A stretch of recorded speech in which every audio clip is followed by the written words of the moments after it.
And the first thing is that most individuals look at this issue, especially on a country basis, through national self-interest. Is it within our national self-interest to actually intervene in this humanitarian situation, especially when there's a conflict at play?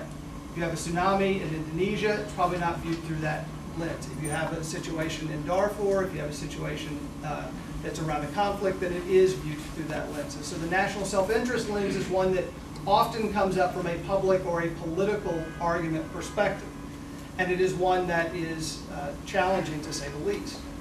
The second is political and civil rights, when it comes to the UDHR, when it comes to human rights, are much more easily understood than social, economic, and cultural. And so when there is a political situation, especially in the West, it's often easier to get a lot of support publicly than if it's a cultural situation or if it's a religious situation. And so each of these, on a case-by-case basis, has to make the case for why it is a human rights violation, why the human rights violation should be addressed in the humanitarian efforts. And if it's cultural and social, it can be much more difficult. The third is the perception of the integrity of the state. And of course, the whole system of international relations is based on state integrity. And many of the human rights violations and interventions, even if they're humanitarian, in essence are breaking that. And they can be perceived, especially on a country level or at an organizational level. You brought up NATO and Afghanistan, a wonderful example. In essence, you have the state integrity of Afghanistan being violated by NATO. Is it for humanitarian reasons? And how do you disaggregate that in the public's mind? Is that an invasion? Is that an intervention for humanitarian reasons? Is it justified? And I would just bring up here, you can't give somebody who studied theology a microphone and not bring up religion. It's interesting to note that the just war theory, in which most people sort of base everything on, is based on Aquinas, of course, which is about self-defense.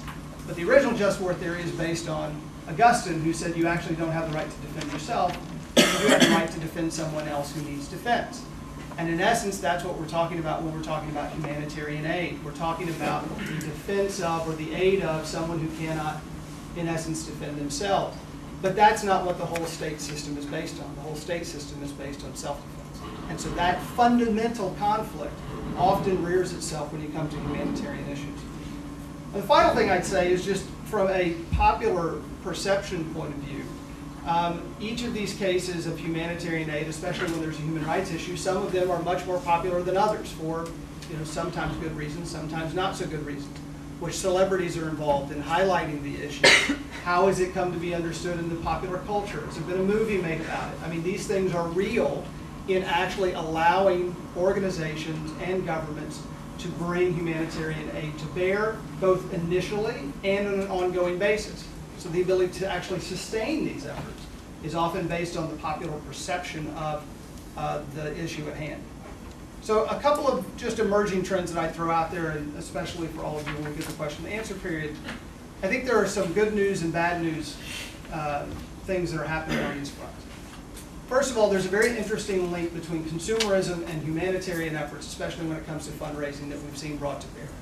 And the RED campaign is probably the one that's most well known, but we are seeing an ongoing and increasing link between I can purchase something and some of that goes to humanitarian relief, which does a couple of things. One, it links activism with consumerism, which you may think is good, you may think is bad.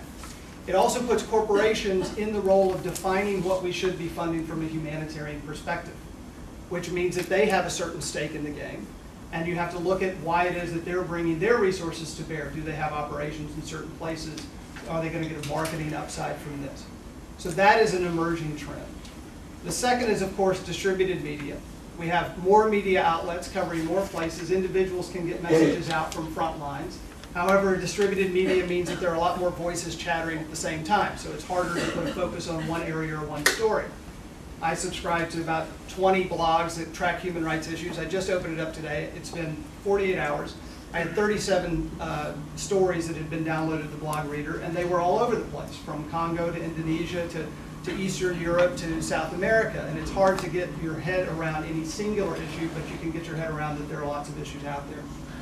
And the final one that I would say is, I think that one very good piece of news that's happening not only in the US but broadly is that diversifying populations are creating more intimacy with issues no matter where they occur.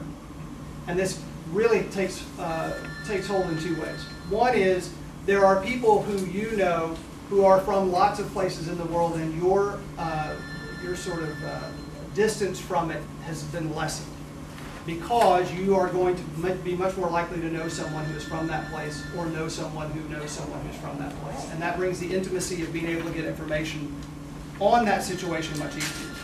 The other is, as populations diversify, so do their leaders. And I think one of the more interesting parts of President Obama's background is that you have someone who has an Indonesian identity and who has a Kenyan identity. And so the issues that occur in those places and in those regions are personal. They're no longer just things that have been learned about them, but they're stories that can be told. And so diversifying populations, I think, will actually strengthen the hands of both organizations and governments and their ability to both bring popular support, but also to have a stake in the situations that occur in other places. So that is where I will pause for a conversation. I've covered several pieces of ground, but I think that especially when human rights issues are at play in humanitarian issues, they complicate the situation, and all of the actors and all of the stakeholders in the situation are viewed in some ways through that human rights lens. Even when they're trying to play an impartial role, it is very hard to continually be seen as impartial, especially when human rights are at play. Thank you. Well, thanks a lot, Doug, for those important points and bringing those new dimensions to the question. I think we look forward to going off the pause button, but in the interim, we'll turn it over to Beth.